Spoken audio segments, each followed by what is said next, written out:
Look, I get asked this all the time. What's the solution to the border crisis? We don't have to go and reinvent the wheel.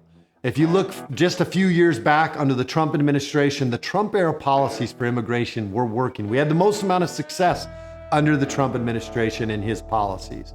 Now, some of those policies were ensuring that we finish the wall.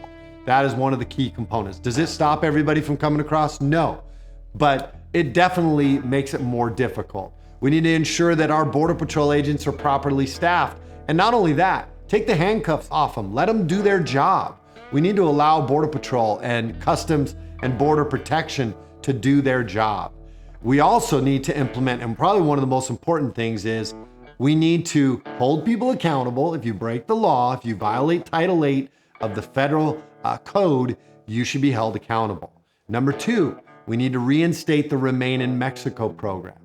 Now, what the Remain in Mexico program accomplished was, if you came into this country and were making an asylum claim, you would have to wait in Mexico until your court date came up. So if your court date was 5 years from now, you'd have to wait there in Mexico or go back to your country you came from until your court date came up.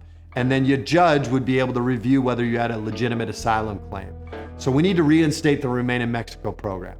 The two things of just holding people accountable and reinstating the Remain in Mexico program will solve the majority of our border issues. But then we need to complement that by finishing the wall, making sure we have proper staffing, taking the handcuffs off our guys, letting them do their job because they're really good at it. We need to stop funding NGOs, non-governmental organizations that are aiding and abetting by providing housing, transportation, all of these things. Many of those things actually are subverting state laws.